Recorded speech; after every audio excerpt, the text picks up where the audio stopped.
Okay. Hello, everybody. Just want to make sure everything's working properly here. Let's see. Okay. Hi, guys. My name's Jonathan Rayo from SimplifiedGuitar.com, and welcome to my live webinar on bar chord alternatives. I'm super excited for those of you who are here with me.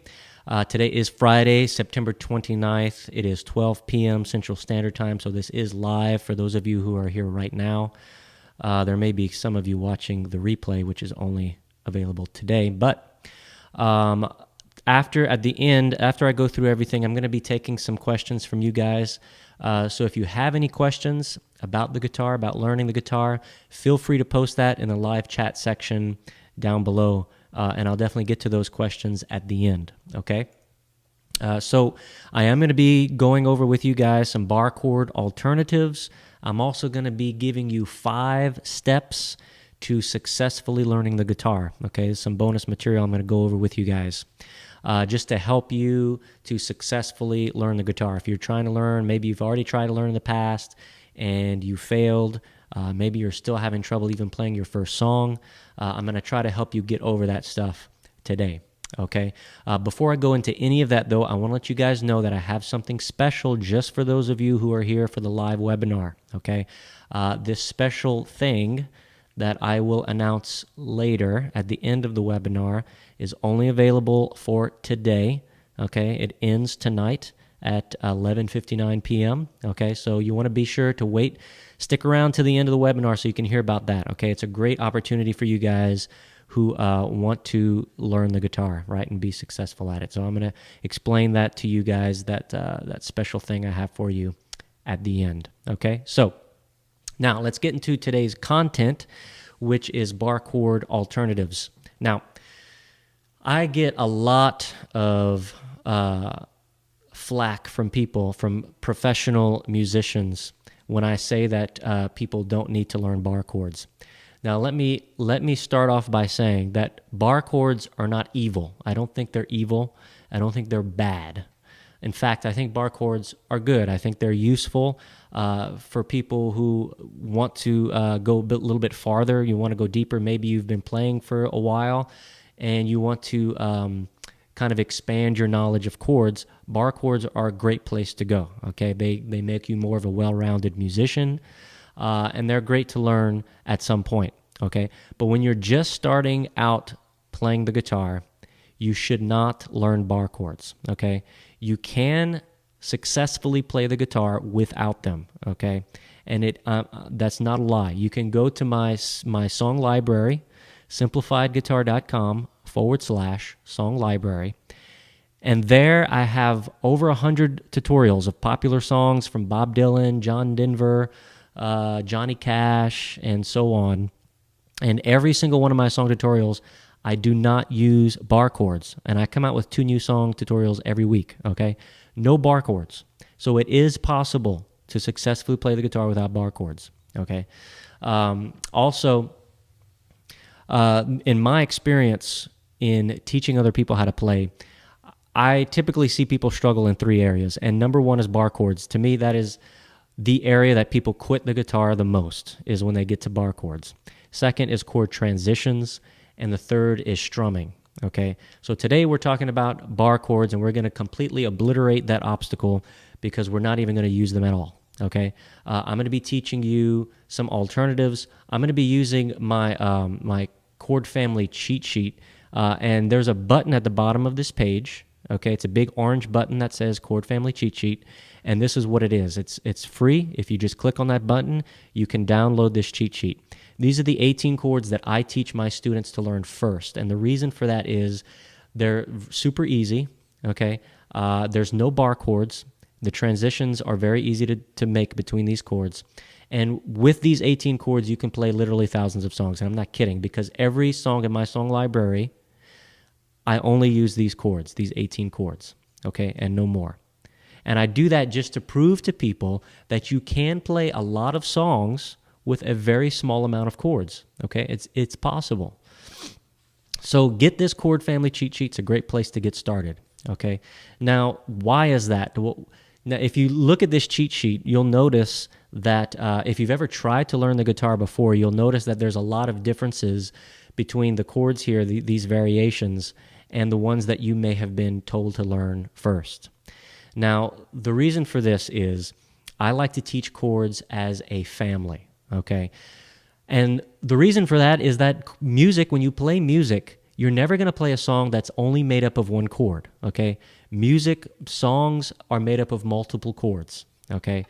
Usually, I mean, there may be the rare case where there is a song that only has one chord, okay? There might be one or two of those, okay? But for most songs, you're going to have probably 4 chords. That's the typical number of chords.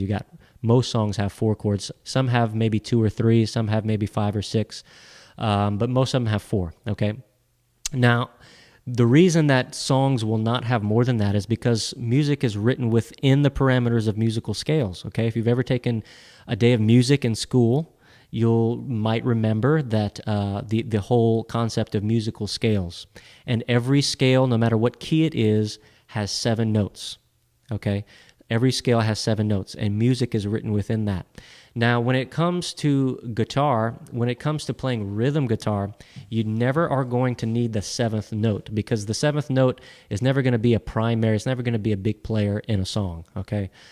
So when it comes to rhythm guitar, you don't ever need to learn the 7th chord, okay? Because with rhythm guitar, we're playing chords, we're not playing individual notes, okay?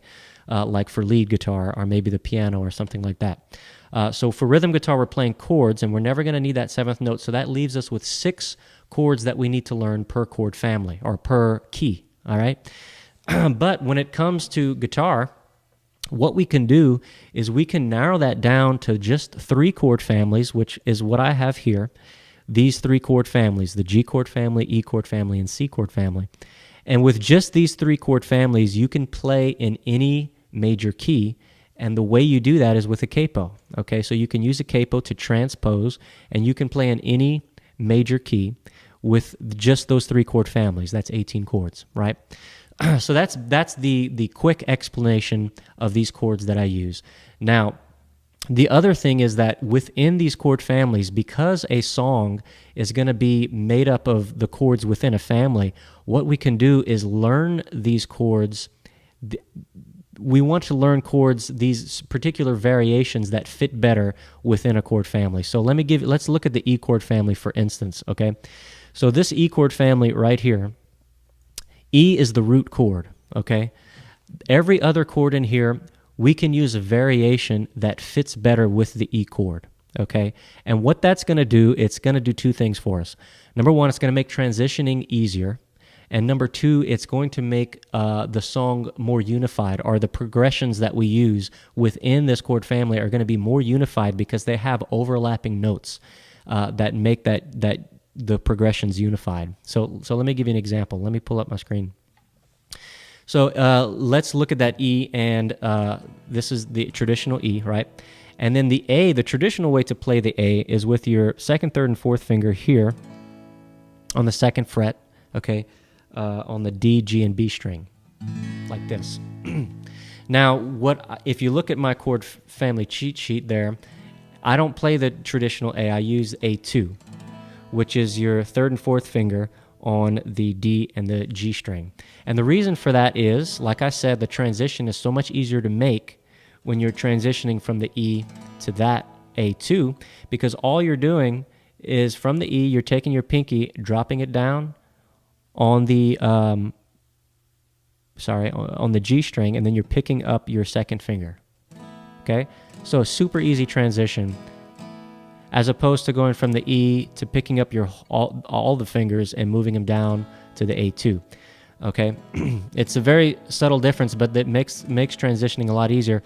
It also has those overlapping notes, okay? So the E and the A2 both have the high E and the low B string are the same, okay? Between the E and the A2. Same notes right there. And what that does is it kind of ties those 2 chords together, okay? And the same thing is true for the B. Now, instead, this is a big thing. If you're in the E chord family, if you're trying to play a song in E, usually you're going to have a lot of bar chords. The E chord family has a lot of bar chords. You've got the B right here, right? B major, bar chord. You've got C sharp minor, bar chord. You have G sharp minor, bar chord, and you got the F sharp minor, bar chord. So you got 4 bar chords in the E chord family. That's a lot, and those are very difficult, right? So instead of playing those bar chords, what we could do is we could play these alternatives that I have here. Again, if we look at these, instead of the B major, we could play B suspended. Instead of the C sharp minor bar chord, we could play this version. And same with the F sharp minor and G sharp minor. So let me just show you real quick what that looks like. So if this is a B major, what we could do instead is play that B suspended, which is going to be your first finger on the 2nd fret of the A string, and then your 3rd and 4th finger on the A and G string on the 4th fret. Okay? And that's your B suspended, okay? So there's no barring at all. And when you look at this in association with the rest of the chords in the E chord family, you'll notice that they have similarities with each other. So if I'm going back to that A2 that I showed you, to go to the B, all I have to do is slide these 2 fingers up 2 frets and then put my first finger down on the 2nd fret. And there's my B suspended. You see that? Very little change. And we also have, again, that B and high E string are the same. Okay, that's our unifying notes there, our overlapping notes are the same from the E, A2, B suspended, and also the C sharp minor, which the C sharp minor, all you're doing is taking that same position for the B suspended and just sliding it up 2 frets. And there's your C sharp minor, okay? B suspended, C sharp minor, okay? And then the G sharp minor, all we're going to do is take this first finger, drop it down 2 strings, take your 3rd and 4th finger, move it up a string, okay? And there's your G sharp minor, and same thing with the F sharp minor, we're just going to slide this shape down 2 frets to the F sharp minor, okay? So super easy transitions and a unified sound within that chord family, okay? So that's the idea here, okay? That's why I teach these particular variations. Now, let me give you a real-life example. Let's look at a song, okay? So I'm going to pull up here, let's see, In the Air Tonight by Phil Collins, okay? Now, if you type in Google, if you type in the Air Tonight by Phil Collins, and you click on the first link that you find, you're going to find this chord chart, okay, which is in the key of F, made up of 3 notes, D minor, C, and B flat, okay? And you'll see right here, here's a bar chord, B flat, okay? Now, if I were to play that for you, let me come back here. If I were to play that for you, we've got D minor, and then we've got C, and then we have B flat, right here. This is the bar chord, and then back to C, and then back to D minor, okay? And that's pretty much, that is the whole song for In the Air Tonight, okay, those three chords. So it can be an easy song to play, but how do we get around that B flat, right? That's the question. So if we want, we can transpose this song. We can transpose it to the key of E, right? And if we do that, if I pull up the, let me pull up that chart for you real quick again. So if we transpose it to E, then we could take our capo here, put our capo on the 1st fret, play it with these chords in the E chord family, and we'll be in the same key as the original song, okay? We'll be in the key of F, because we're 1 step up here, okay? So we can use these chords here, these easier chords to play, and we can still be in the same key as the original song. So let me pull up, this is the song In the Air Tonight that I transposed into the key of, let me see if I can zoom in for you.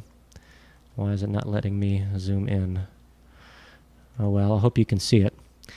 We've got C sharp minor here, B suspended, and A2.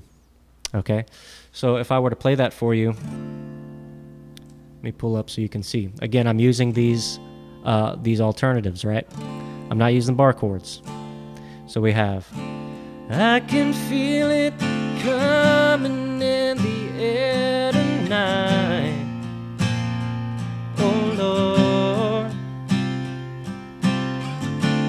I've been waiting for this moment for all my life, oh Lord, oh Lord. All right, so much easier to play that way than in the original key. Okay, so I hope that makes sense for you. Now, the same is true if we're playing another popular bar chord is the B minor. Okay, which looks like this. Very similar to the B. It's just this note here is gonna be dropped down a fret to make the minor. Okay, and we usually see this in the G chord family or the D chord family. But so let's take the G chord family for instance. So go back to the chord cheat sheet here. So we see this B minor, right? Let's look right here. So you see that I'm using an alternative, okay? So instead of the traditional B minor bar chord, what we can use is this thing. And what this does, you can see some similarities again with the rest of the chord family. So you'll notice this B and E string has overlapping notes that are the same in almost all of the chords, okay? And it's the same is true for that B minor 7, okay? And that B minor 7, I'll show it to you right here. We're going to want to mute on purpose the D string. So when you put your first finger down on that second fret, you can let it lay over that string to mute it on purpose, okay? All right, and you don't want the low E string to resonate either. So you can either not strum it, or you can use your thumb to come across the top and just touch it to mute it, okay? And so we have that B minor, which within the chord family fits well, all right, within the G chord family.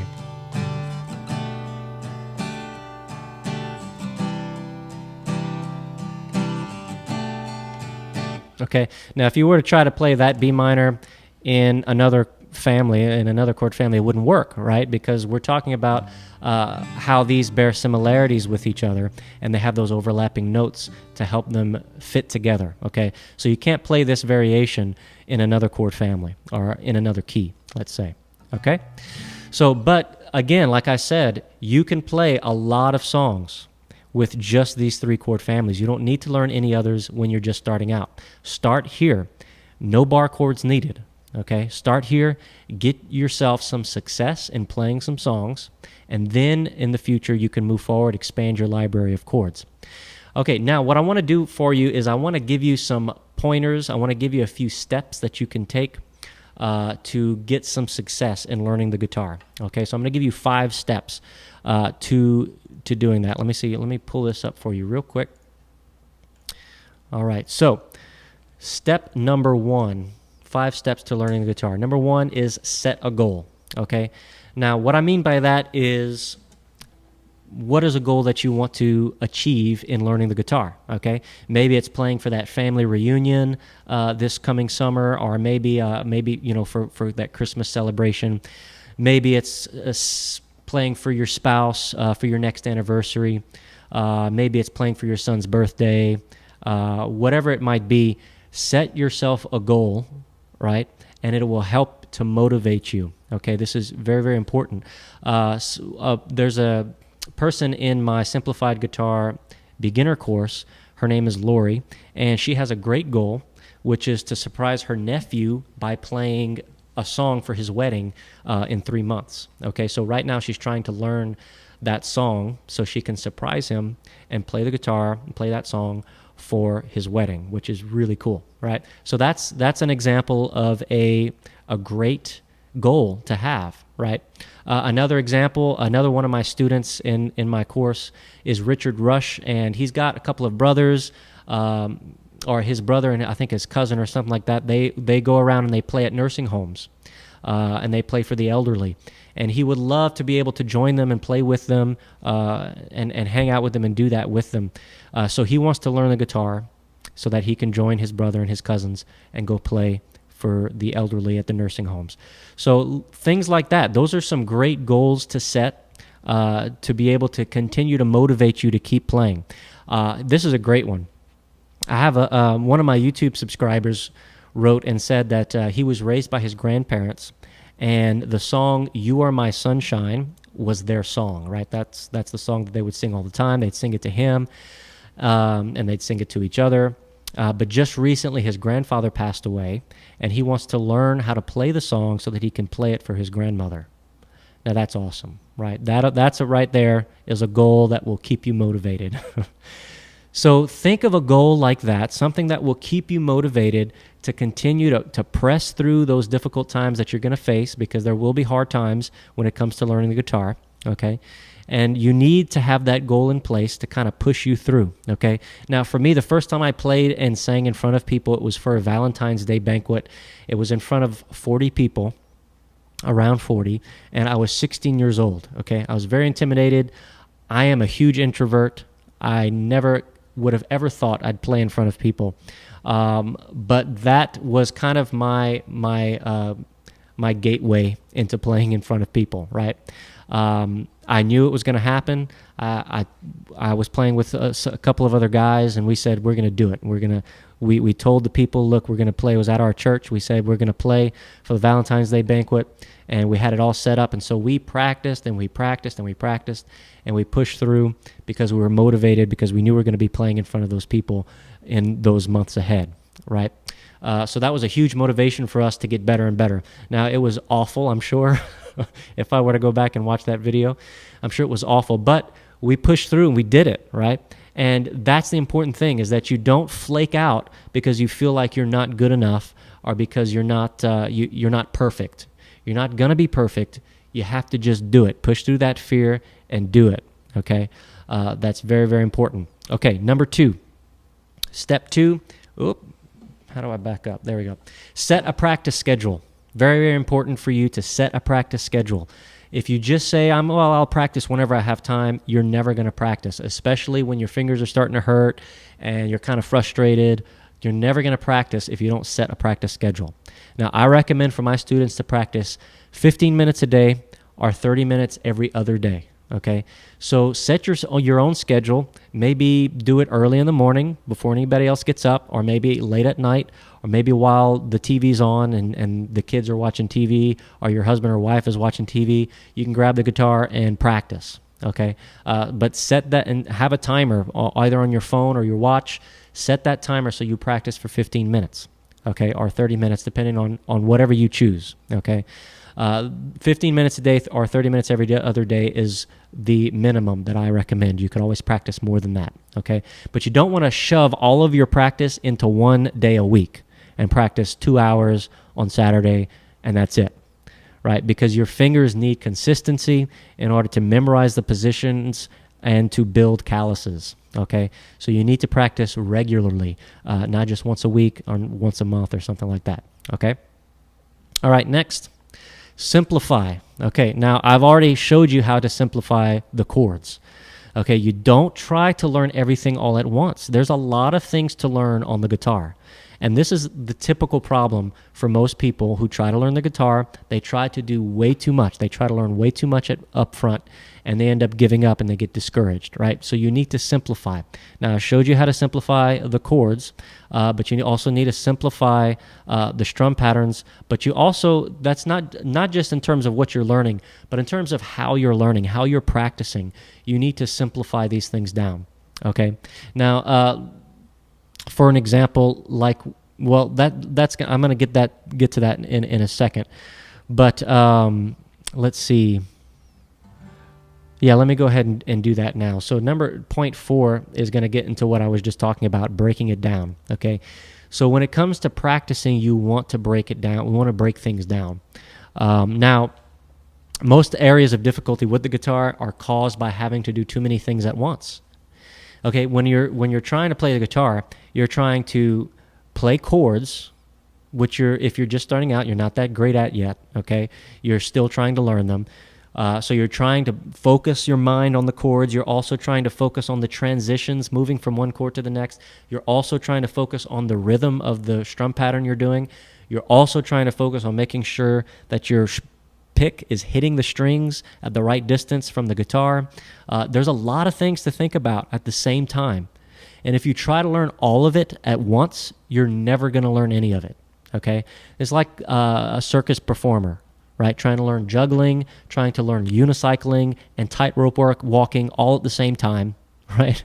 If you try to do it all at the same time, you're never going to master any of it, okay? You have to break it down into pieces, learn one thing at a time, and then you can put it back together again. Because the thing is, you have to be able to do one of those things without using any mental energy, right? You have to be able to know the strum pattern without thinking about it, so that you can think about something else at the same time, okay? So this is what I suggest when you're playing. Let's say you want to practice strumming, for instance. Okay, so let's take one of the strum patterns that I teach is the driving strum pattern, which is a 4-beat strum pattern, which is 4 beats and then an up strum, 4 down strums with an up strum at the end. So we have 1, 2, 3, 4, and 1, 2, 3, 4, and 1. So that's the driving pattern, okay, repeated over and over and over again. Now, when you're just starting out, don't try to play that strum pattern while you're playing chords for a song, okay? It's all gonna fall apart. So you need to start with just that strum pattern, with just the rhythm. Put your guitar down, okay? And just take that pattern. You can watch me do it on one of the songs on my song library. And just tap your hand to the beat to that driving pattern. 1, 2, 3, 4, and 1, 2, 3, 4, and 1. And do that. Set a timer for 5 minutes. And do that over and over again until it's second nature, right? And you don't even have to think about it, okay? Once you've got it, then pick up your guitar, okay? But we're not even, at this point, we're not playing chords. You can just mute your strings with your string hand. Just place your fingers over there so you don't have to hear it resonating, okay? And then just apply that same rhythm to the strings. So now what you're doing is you're taking that rhythm and you're taking your pick now and you're trying to focus on making sure you're strumming correctly and you're strumming at the right distance from the strings and all of that stuff, okay? So now we're going to take that strum pattern, the driving pattern, and put it on the strings. 1, 2, 3, 4, and 1, 2, 3, 4, and 1, okay? No chords, just the strum pattern. And you set a timer, 5-10 minutes, and you do that over and over again until it's second nature. You can close your eyes and do it. You can talk at the same time that you're doing it, okay? Till it's second nature. And then, now you can apply the chords for whatever song that's using that driving pattern, okay? And you could do the same thing, this breaking it down, you could do the same thing with the chords, okay? So let's say you're really struggling with the transition from the G to the D over F sharp, okay? Then don't practice strumming. Don't do strumming at the same time. Just focus on these 2 chords. I'm going to strum that G, and then I'm going to switch to the D. And then I'm going to switch back to the G. I'm going to switch back to the G. Okay? And you go back and forth on that transition that you're having trouble with. And you keep going back and forth. Set a timer again, and just keep doing it repetitively. Repetition is so important to getting better at guitar. Okay? So you pick out those problem areas you're struggling with, and you do some repetitive practice, breaking it down. And then slowly building things, layering them on top of each other again as you get good at it, okay? So I hope that makes sense for you. Number 5 is involve others. This is so important. When I first started playing when I was a kid at age 10, I gave up a lot of times because I assumed that I had to learn so much. I thought there was so much to the guitar that it was overwhelming, and I gave up a lot, right? Came back and gave up. But what was really a game changer for me was when I started playing with other people. I got engaged with the team at my church, and I started playing with them. And it really motivated me to practice throughout the week because I knew I was going to be playing with them and in front of people on the weekend. And man, I practiced every day because of that. I pushed through the difficult things that I knew I had to struggle through. I just got through it because I knew I was going to be playing in front of other people. I had that social accountability. You need to have that social accountability in order to push through a lot of times, okay? Now, you could learn with other people. Maybe you've got 2 or 3 other friends Even if it's another instrument, maybe you guys can start an informal band, right? And play for that barbecue in 3 months, okay? And learn with them, okay? Or maybe it's online with an online community. It could be letting your spouse know or letting your family know that you're learning, and just create that social accountability with other people, and it's going to help. Okay. Now I'll give you an example from my Simplified Guitar Beginner course. In that course, we have a private Facebook community that provides this social accountability, right? And in there, I'll give you a great example of how this affects you. I think Ann, you're in here. I saw Ann make a comment earlier. Ann recently, not too long ago, Ann posted in the private Facebook group of her playing the old Rugged Cross. And Ann, you did a great job, by the way. Okay, you did awesome. And what was really cool is that Ann has arthritis, okay, in her fingers. And there's another student there named Richard who also has arthritis in his fingers, and he has been trying to play the guitar for years. And he had given up so many times, and he thought that because he had that arthritis, he just couldn't play. And when he got into the course and he saw Ann's video, he got so encouraged, and it was so motivating for him to keep playing and to keep pushing through because he knew he could get that success like Ann did, right? So having that accountability, having those other people that you're involved with to get encouragement from, to get motivation from, and to get that just accountability from as well is huge, so important. And that brings me to the Simplified Guitar Beginner course, because that is there for you guys, for those of you who want to go deeper, who want more in-depth guidance on how to implement these 5 steps that I just talked about right here, right, in terms of setting goals. That's the first thing I ask people when they get into the private Facebook group, to tell everybody what your goal is. Post it in the private Facebook group. Let us know what your goal is, and that also creates that accountability, right? Everybody else is reading what your goal is, and we help hold you accountable to that as well. So that's one thing, but also the practice schedules. Okay, the course comes with practice schedule worksheets that you can print out. You can customize it. You can keep it as a checklist to track your progress. And the simplifying, step 3, the course goes into detail on the 18 chords that I just showed you, the 3-strum patterns, and so on, which help you to focus your attention on a few things. That is so key, to focus on a few things so that you can master those things and get success quickly before you get overwhelmed and give up, right? Now, breaking it down, that is one of the things, almost all of the lessons we have that's in the course has worksheets, practice worksheets to help you break things down and focus on those things, or just a few things, and then layering them on, right? And then, of course, involving others, like I just talked about. Now, what I mentioned at the beginning that I've got something special for those of you who are here for the live webinar. And what that is, I've got a couple of bonuses for you, for those of you who enroll in the Simplified Guitar Beginner course before midnight tonight. Okay, it's got to be before midnight tonight.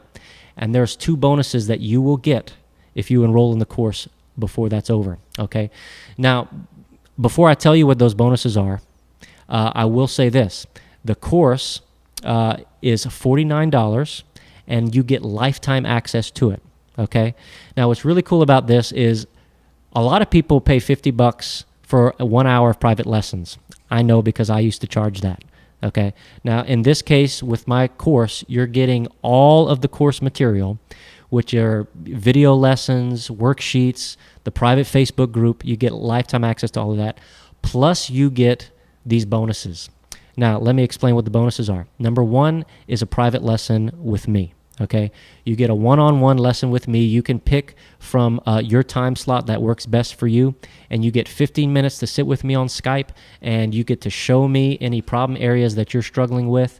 You can explain to me, maybe you're struggling with a particular chord or particular transition, or maybe you want to go over a song that you're really having trouble with. Maybe it's a strum pattern. You can let me know what it is, and then we'll work together to work out those problems. I'll help to create for you a practice schedule that's just for you, so that you can get over those, okay? So you get that private lesson with me, and you also get the digital songbook. Now, let me pull that up for you. The digital songbook is a songbook of 100 popular songs. We've got Johnny Cash, John Denver, Chris Tomlin, Hillsongs. We've got some Christmas songs in here. And you can click on any one of these songs. Let's see. Let's do a Johnny Cash song. And you got chord charts for every one of them. And what's really cool about these chord charts, you get the driving pattern. You get the strum pattern here. You also get the chord placed over the word at which it occurs, which is not typical for chord charts you find on the internet. And you also get these measure counts for each chord. Now, what's really cool about that is the measure counts will allow you... let's see. Let me go back. Let's pick another song. Now, the measure counts will let you know how many measures that chord is going to last, which is super, super nice. That way you can know, okay, well, this G is going to last for 3 measures, okay, and then I'll switch to the next chord. So when you're just learning and you're still trying to wrap your mind around strum patterns and counting beats and stuff like that, this is super, super useful for those of you doing that. So this digital songbook is available for those of you who enroll in the course before midnight tonight, okay? Now, if you want to, I'm going to pull up the course real quick so you can see what it looks like. Let me get out of here. Okay, let's see. Here we go. So once you enroll in the course, you get, this is the home screen, okay? So you have your progress bar here of how far you've gone through the course. You've got some introduction lessons here for those of you who are just brand new to the guitar. And then we get the lessons, okay? So these are the lessons that we have. You go through each one of the chord families in detail. I give you close-up views of each chord and some tips on getting good-sounding chords for each one of them and typical problem areas that people have for each one of those chords.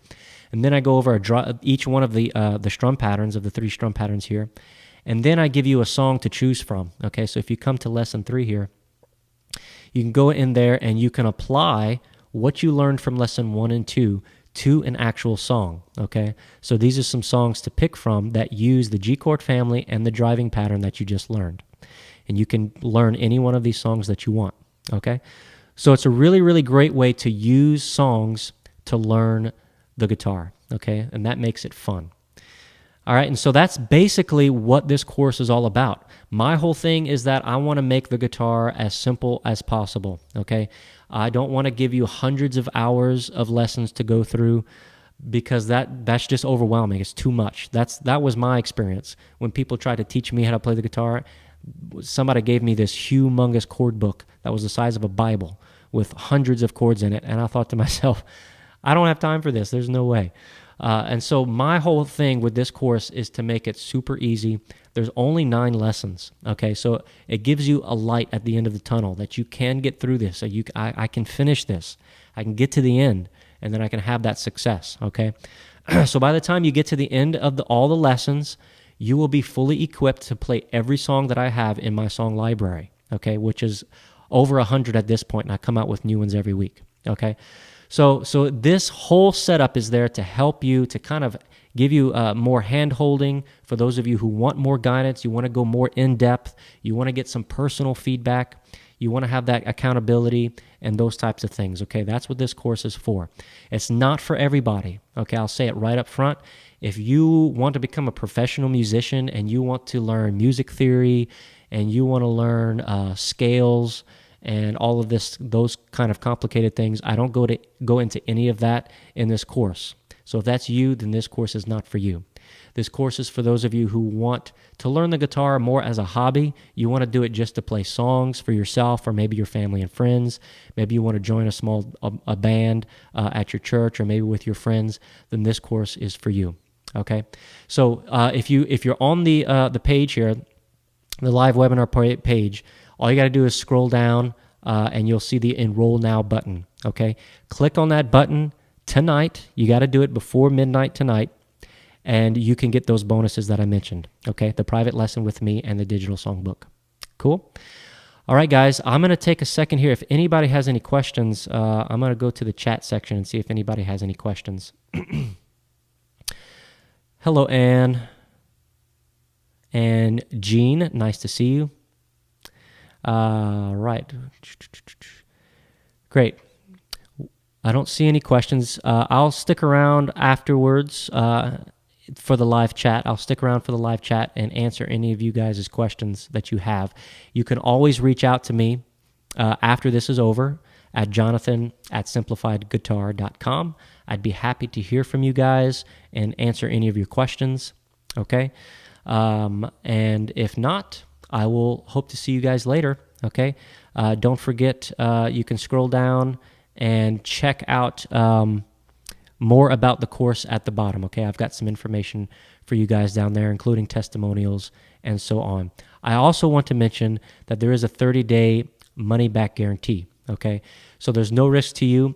If you don't start getting results within the first month, then you can get your money back, okay? So that's how much I believe in this course, okay? I've seen people go through it and get results. I know that it's possible. I know that you're going to get results. And if you don't, you get your money back, okay? So no risk to you guys. I hope to see you in the course. And until then, take care. I'll see y'all later. Bye.